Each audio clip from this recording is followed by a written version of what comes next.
This is the Cyborg Assassin Rick Recon, and you are listening to Shooting Up North Indy Edition with Lewis Carlin.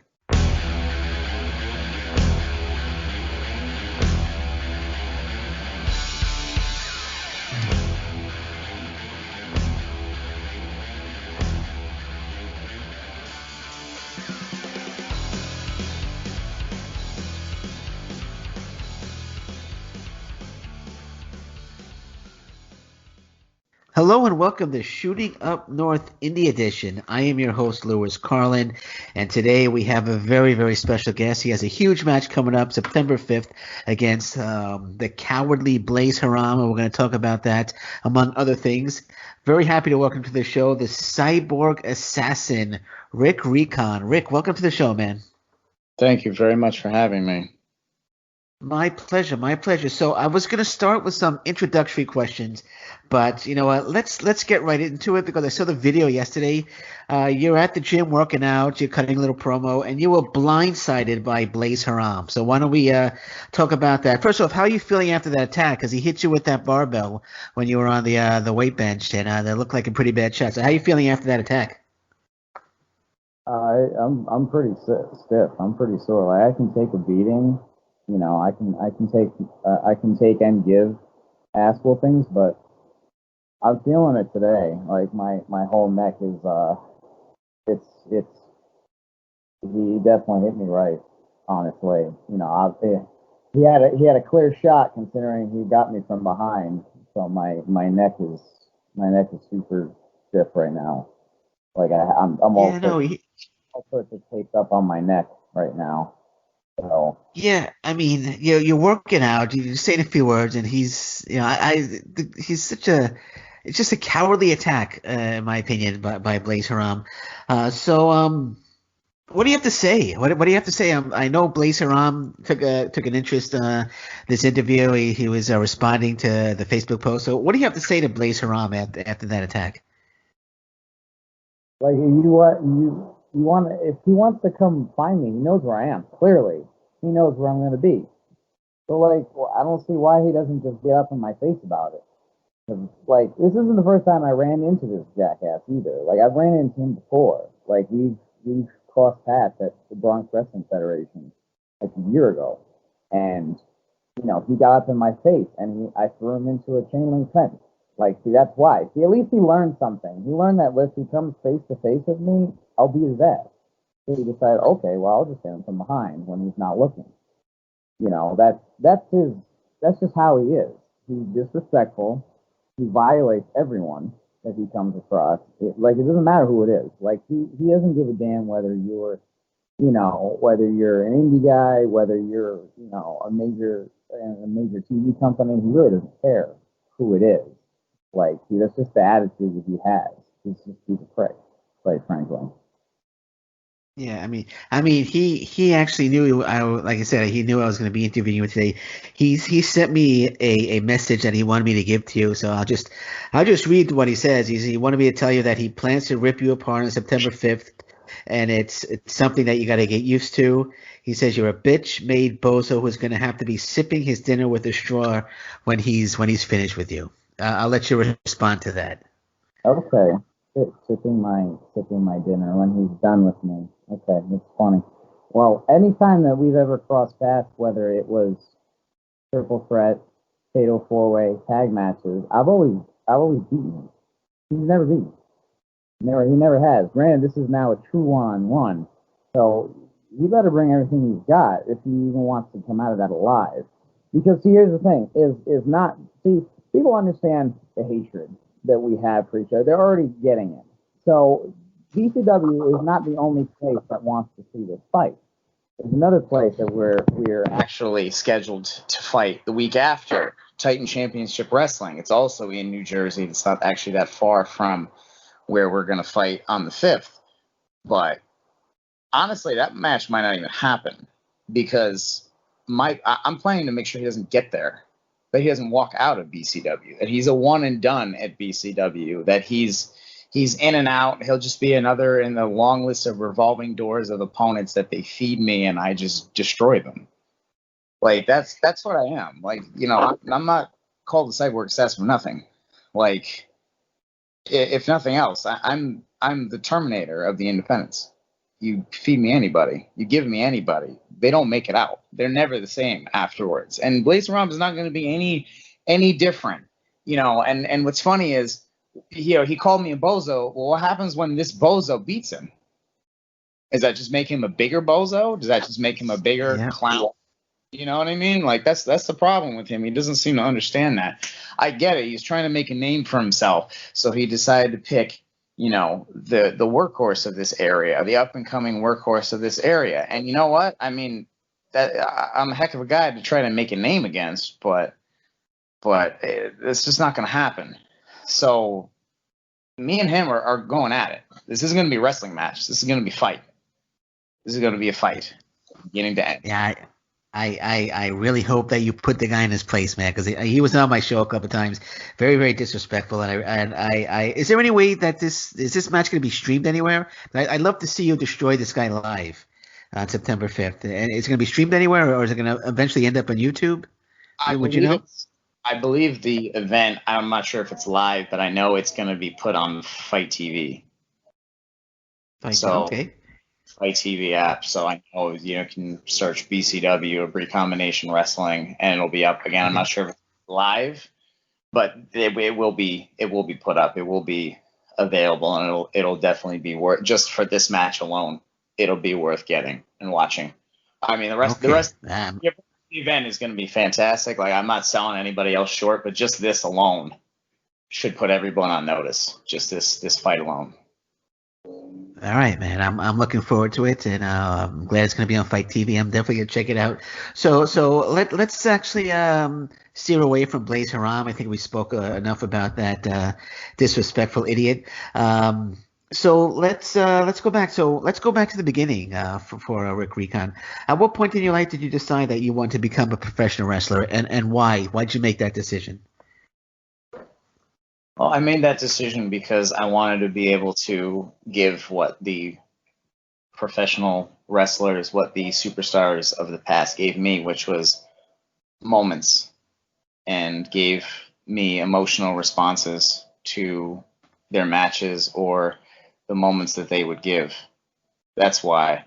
It's not even necessarily the fame or the glory. It's to be able to, when somebody thinks back about Rick Recon, I want them to be able to remember where they were and remember how exactly they felt when they watched a match of mine, because that's what guys like Undertaker and Edge and Triple H and Shawn Michaels and Bret Hart and all those guys, like the guys that I gravitate towards, the guys that I watch and the guys that I love.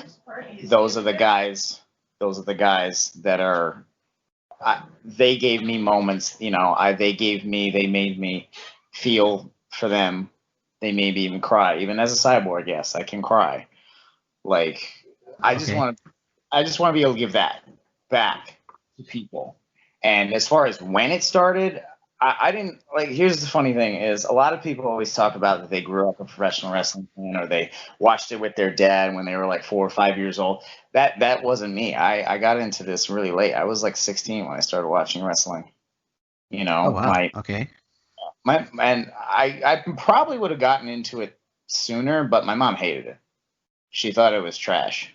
She thought it was very smutty and just not good TV. Funny thing is, she's come and watched me fight people a couple times, and she liked it. So it's funny how people's opinions change. But I started gravitating towards it when I was 16, 17, and a friend of mine had put it on when I was over at his house, and it was just the most fun I had watching a TV show, like, in years. So that was where it really started. And when it really got to me, when I really wanted to do it, was when leading up to WrestleMania 24, when there was 2 programs that really drew me into that. Was Ric Flair's Last Stand against Shawn Michaels, where he eventually obviously lost and retired. Yeah. And Undertaker and Edge.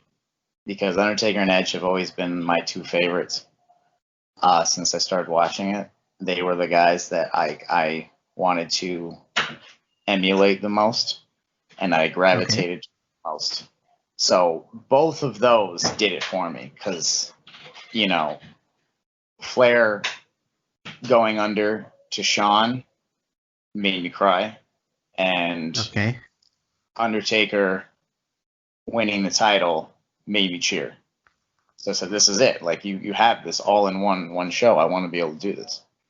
Of course, it was years before I went to an actual school to do it at, because I was never one of those guys that was like, I'm just going to hop in a ring and try to do stuff and not be able to do it properly and get injured or injure somebody, else or anything like that. So it took a bit to get there, but I'm here now.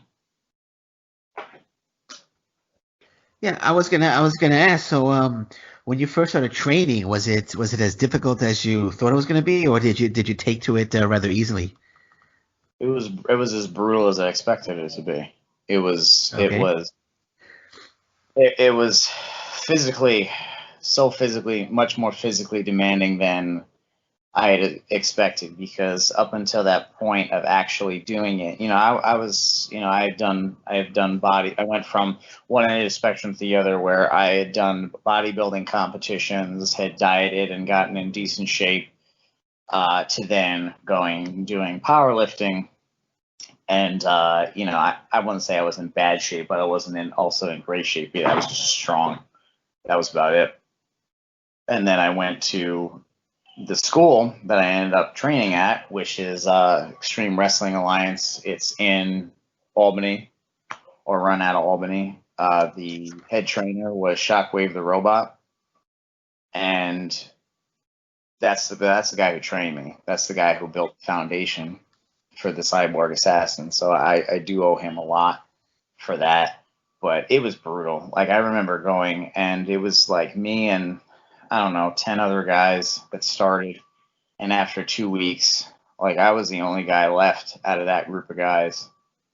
Everybody else just eventually just like fell off, or they either got hurt, or, they just couldn't physically take it. And it was basically just either not giving up out of ego or not giving up out of stupidity.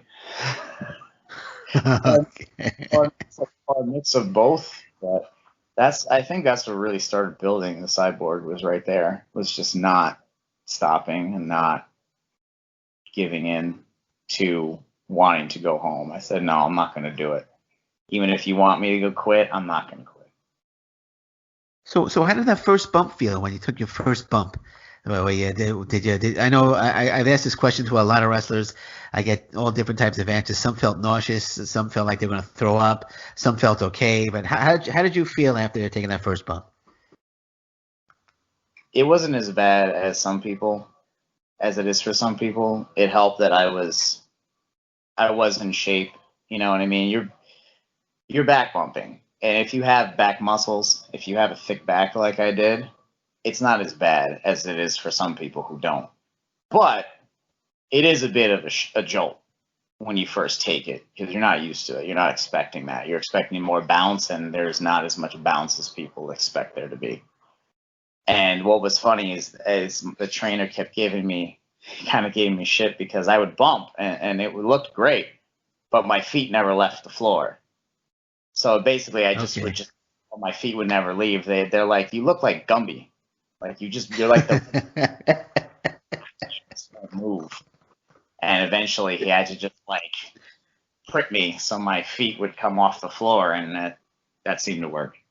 So yeah. Well, it's a good thing you're the Cyborg Assassin, not the Gumby Assassin. So but so tell me about the Cyborg Assassin. How did that character come about?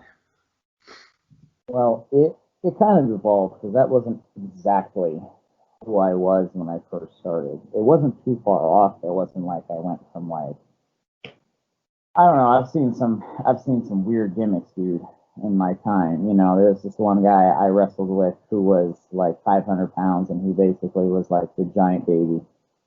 That was like his whole gimmick.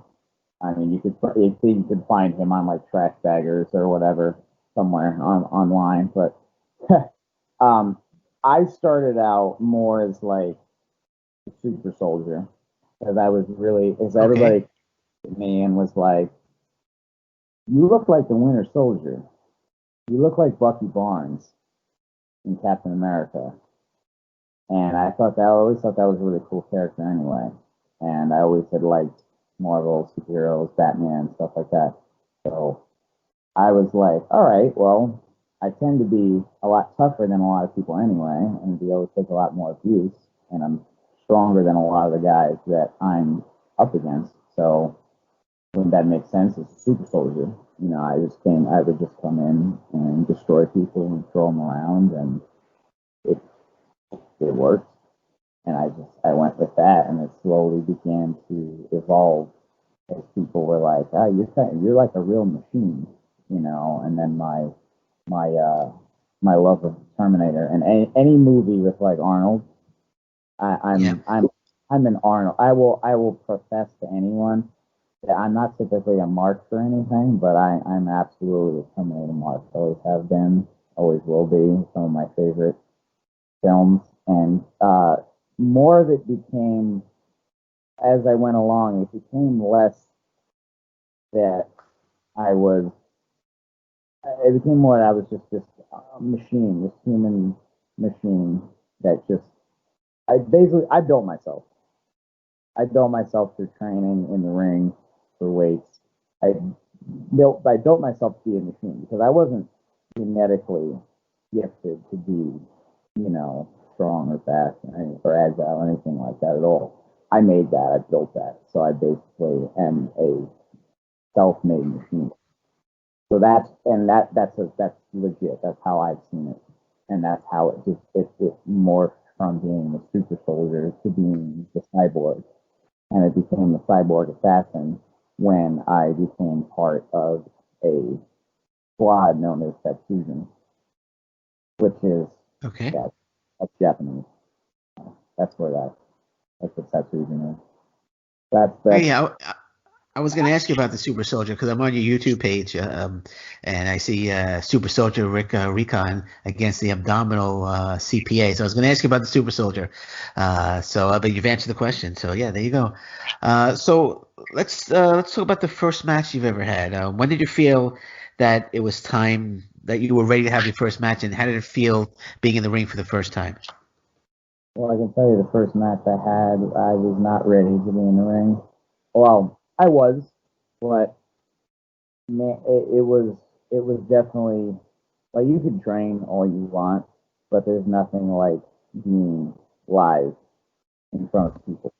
Nothing like it. It's you know what I mean. It's like it's real life application, and it was actually a tag team match at an outdoor show, and I actually was tagging. This is the strangest team you're probably ever gonna come across. Remember the guy that I mentioned was like he was like 500 pounds and he dressed Yeah. like big baby. Yeah, that was my tag partner in my first Okay. match. So Okay. Soldier and the Giant Baby tagged against the Execution.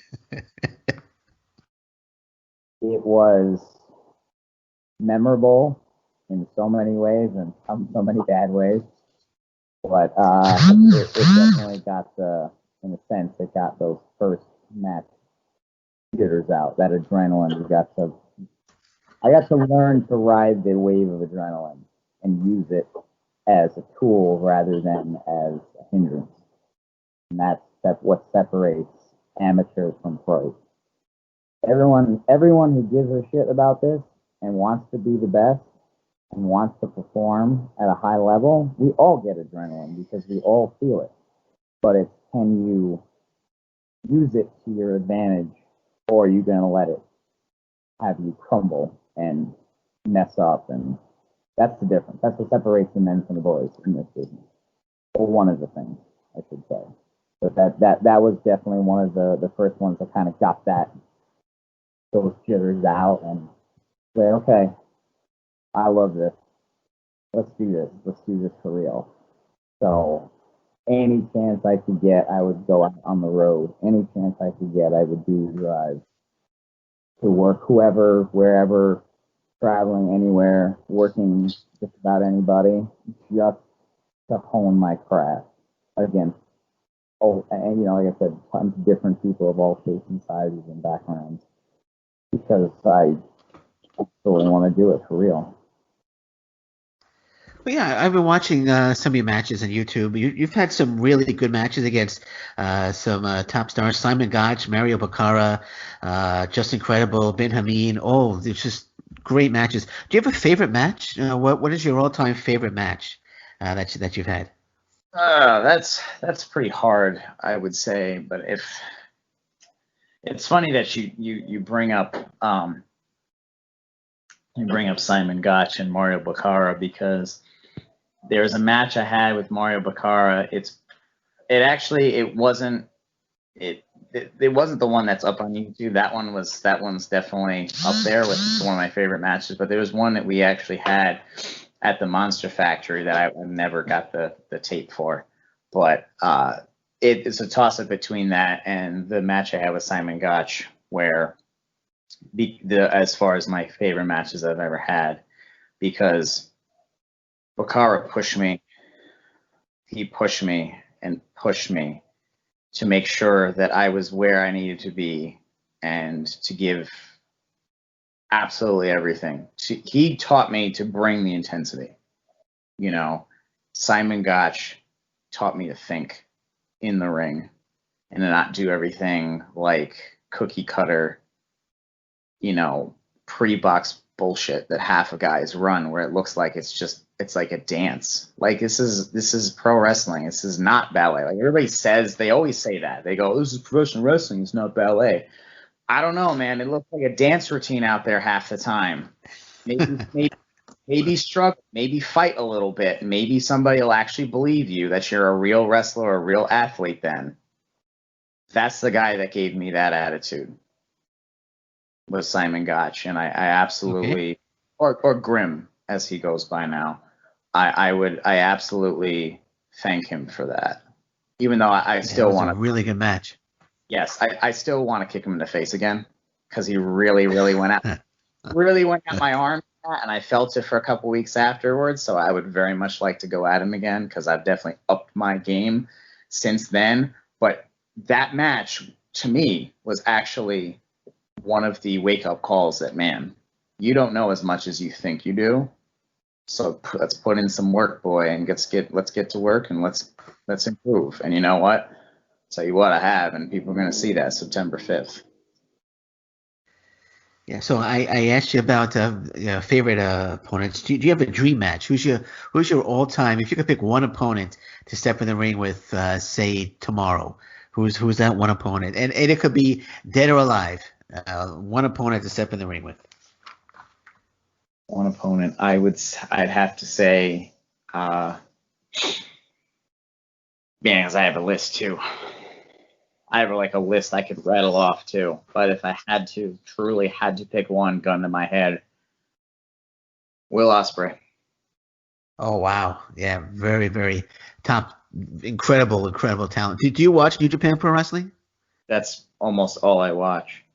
Oh my gosh, we would be buddies, man, because that's my absolute, without a doubt, my favorite promotion. I'll watch others. I'll watch Impact. I'll watch MLW, mainly indies, but New Japan Pro Wrestling, that's my promotion, man.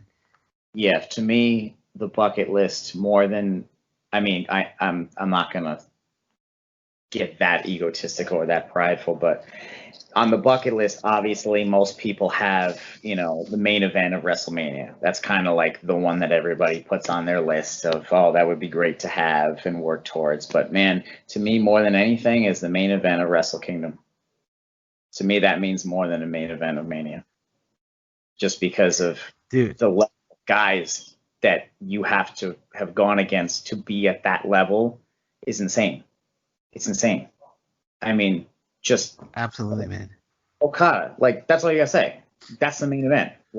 If you're there, you're the man. You've made it. That's why Kenny Omega had that spot when he got that spot. Yeah. That was it.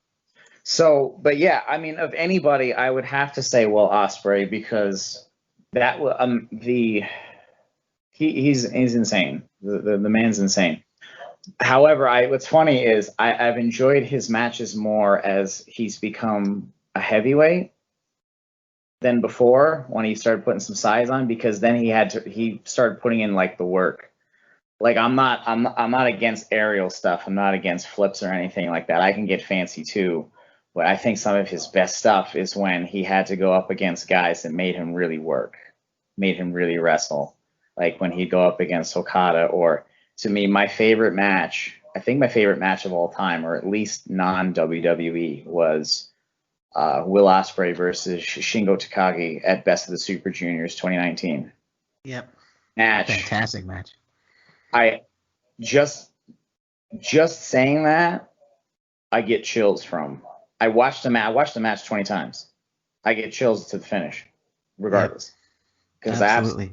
Now, I dissected that match, and watching it, it opened up so many different ways of thinking for me, and how to work and how to train, and it was amazing. And I said I could build a whole feud from learning from just this one match. It was amazing. Now you mentioned the main event of Wrestle Kingdom, and you mentioned Okada. Now to get there, you probably would have to go through Tomohiro Ishii and Minoru Suzuki. Do you think you could do that? You think you could go through those? Do you think you could take a chop to the throat from Tomohiro Ishii? Brother, I'll take 10 to get to the main Wrestle Kingdom. I'll if I have to bandage my neck afterwards in a bunch of ace bandages, I don't care. Like, let's go. Okay. I'm all for it because, like, I love Will Ospreay and all the things that he does. Tomohiro Ishii and Suzuki, like, you watch them, they're fighters. They fight, they brawl, they're stiff. They're truly the essence of strong style, and they're old school. But my God, can they go? So I would love to do both, because I feel like I could do both. Like, I could go with either a Will Ospreay or an Ishii, because I've always tried to be able to wrestle everybody and give the best match I possibly can with everyone. And I've any of them, like, let's do it. I'll fight all the young ones, like, to get to that. There you go. I mean, like, so, I love New Japan, man. The passion is there. No, I'm with you, man. 100%. I subscribe to New Japan World. I don't miss any of the matches. But that said, now let me ask you this: do you agree that Jon Moxley should be number 1 on the Pro Wrestling Illustrated Top 500? No. Okay. No, I'm sorry. Like, I'm not ragging on him. I'm not ragging on AEW. But I'm not gonna say sure, yes, he should be, just to be political. There's other guys that are far more deserving if we're talking about pure wrestling ability and drawing power than him. I truly believe that. Should he be featured prominently? Absolutely. He should probably be in the top 5, because it doesn't even matter necessarily that he might not be like, a technical genius like, let's say, Bret Hart or something, but the man draws. Okay. You can't take that away from him. And if nothing else, this business is a business. It is about drawing power and ticket sales, and the man draws. The man's entertaining. He brings it every time. So yes, he absolutely should be featured prominently. Top, I don't know. Maybe just because, maybe he should be. I don't know, thinking on it, just because, I mean, I guess who else was there that was as strong of a champion? You know what I mean? That was as strong as a draw during this particular, like, evaluation period that's at. Because, I mean, let's face it, half of it we were in a pandemic. That's true. I mean, it's very hard. So maybe he deserves that. Maybe he doesn't. I can't really say. Okay. So I'll leave it at that. Now that I've kind of talked it out a bit, I'll leave it at that. You know what I mean? Okay. Fair enough. So let's just swing to a different topic. Just curious, and I hope I pronounced his name correctly. But just tell me about how you and Mark Chausen came together. Did I? And I hope I pronounced his name properly. Mark Chausen. Schwann. It's Mark Schwann. What's that? It's Mark Schwann is actually how it's pronounced. Oh, okay. Sorry about that. Oh, it's okay. It's all right. You just call him Mark. It's fine. Mark was a guy that I met when the squad was forming together, the Satsujin squad, which is comprised of myself, Eric Jaden, Dominic Tenero, Chris Barton, and Mark Schwann, and also Nia Kennedy. So we have 4 in-ring competitors and one guy, and Mark is either manager or commentary. He's typically like our commentary guy that comes out and commentates for all our matches. And Nia is our she's the Queen Heel as she's titled. And she's, I would say, manager, definitely could be a description, but she's there to watch her back, because I'll tell you what, she's not somebody you want to cross. Like, just because she's a female manager doesn't mean she can't beat your ass. So okay, there you go. No, but Mark is a real good guy. He is fantastic as a commentator, fantastic as a manager, as a support guy. You want a hype man, he's your guy. He's like he's like a younger, I would consider him like a mix between like almost like a Bobby Heenan, and that he'll always be there, to help you if you need it, and to hype you up, and a Paul Heyman, but a Paul Heyman with hair and younger. So okay, fair enough. He's always been there. He's always believed in all of us, and he's definitely always believed in me.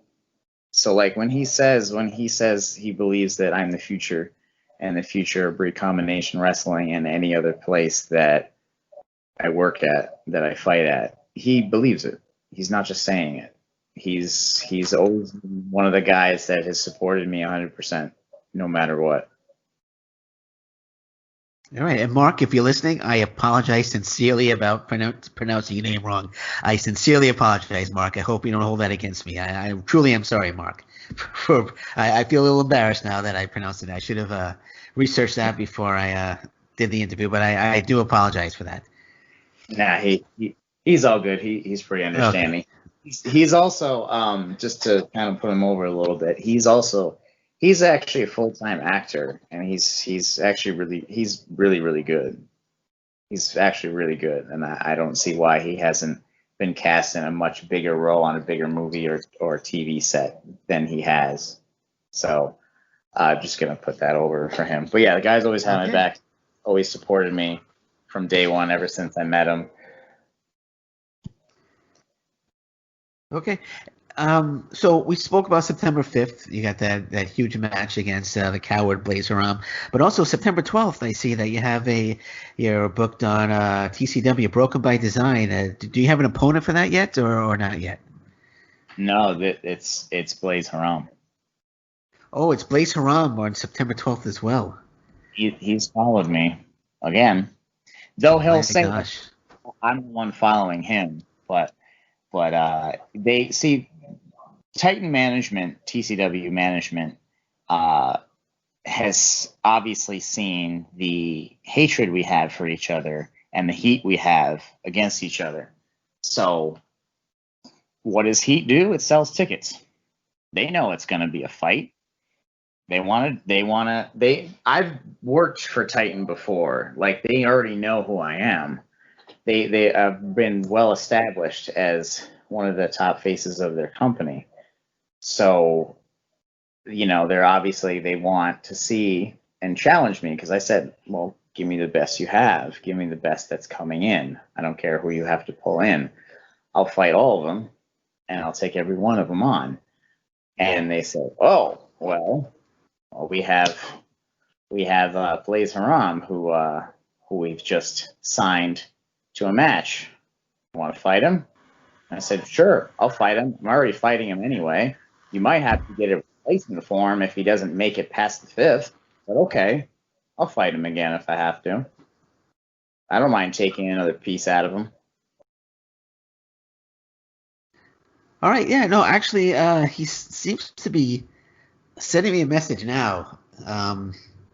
Just sending, are you interviewing that moron yet? And I just responded yes, and he says he's the mercenary that's going to bring you down, or that's going to break you down. I don't know if you want to respond to that. Oh, not really, because you know what? There's a lot of guys that have wanted to say. Yeah. They've all said that. No, I know. I shouldn't. I'm going to turn my phone. I'm not even going to pay attention to that junk right now. And I don't mean to be rude to Blaze, but when he was on my show, he was very rude to me. So I really hope you just knock some sense into the guy on September 5th. I listened to that interview, both of them that he was on, and I felt bad for you. You did compose yourself pretty well, like a professional. So that was extremely professional of you, because I don't know if I would have been able to do the same. Okay, yeah, no, I kept my calm. So where do you see yourself in 5 years? 5 years from now, where would you? I know you mentioned New Japan, but are you hoping in 5 years you're wrestling Tetsuya Naito for the IWGP Heavyweight Championship? Oh, I absolutely love that.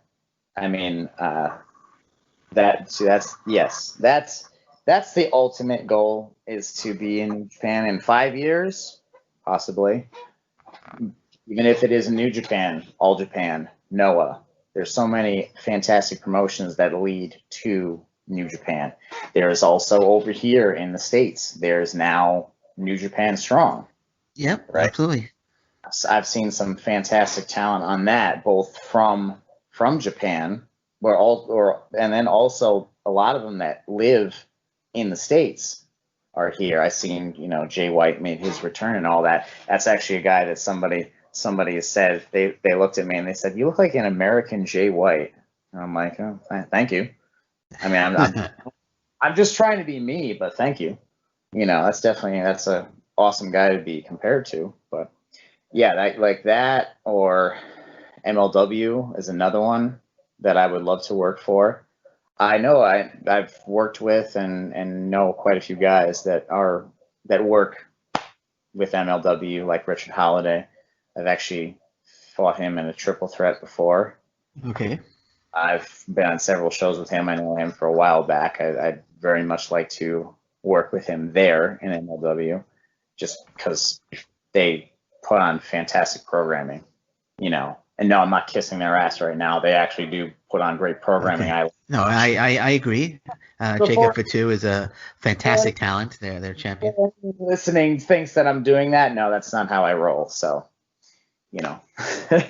but yes, I would add that's where I see myself in 5 years, is having worked, TV companies, preferably like MLW, NWA, and obviously the main goal is New Japan. All right. So before we wrap this up, do you have any merchandise that you want to plug? Any social media? Anything you want to plug? I know you have the big matches coming up September 5th, September 12th against Blaze Haram, which we discussed. But anything you want to plug, feel free to plug away, man. Well, if anybody wants any merchandise from me, best way, honestly, during this particular pandemic is, I know a lot of shows, they don't do intermissions or anything like that, which is typically where I sell my merch. But if anybody wants to get any shirts of mine, like every other wrestler on the planet now, I smartened up and got a pro wrestling tees store. You can just look me up under Rick Recon and it'll come up. I got a couple shirts there that are available. One of them is actually me in like Dragon Ball Z anime as a character, Dragon Ball Z character. That one's pretty cool. So that's pretty much where you're going to find my merch. Anything as far as my social media, Instagram is Rick_Recon. Twitter at RickRecon1. Facebook is just Rick Recon. I'm the cool looking dude with the shades and the long hair. Pretty easy to find on there. So yeah, that's about it. And then obviously you want to watch any matches at all, just search my name on YouTube. That's it. Just put it in, and there's going to be a whole list of promos and matches and programs and everything else. All right, man. All right, it's cool. And I will say that anyone listening, definitely check out Rick Recon against Simon Gotch. Fantastic match. It's on YouTube. Just a terrific match. Make sure you check that one out. It was absolutely fantastic. So, Rick, I just want to wish you luck on September 5th and September 12th. Not that you'll need it, but I just want to wish you luck anyway against Blaze Haram. And I'm looking forward to seeing the match on you said Fight TV, the September 5th match. And September 12th, is that going to be on Fight TV as well, or you're not sure? I'm not sure about that one. They may stream one. If they do, however they stream it, I can let you know. Okay, sounds great. Well, good luck in both those matches. And I want to thank you for joining me today. It was fantastic chatting with you, and I wish you nothing but the best of luck in the future. And I'm certain that one day I'm gonna be watching New Japan Pro Wrestling, and you're gonna be on one of the shows in Korakuen Hall, and I'm looking forward to that day, man. Thank you, brother. That means a lot to me. Thank you. My pleasure. Well, this has been Shooting Up North, Indy Edition. I'm your host, Lewis Carlin. Again, I want to thank my guest, the Cyborg Assassin Rick Recon. And until next time, thank you very much. Take care. Bye-bye, and stay safe, everyone. So long. Bye-bye.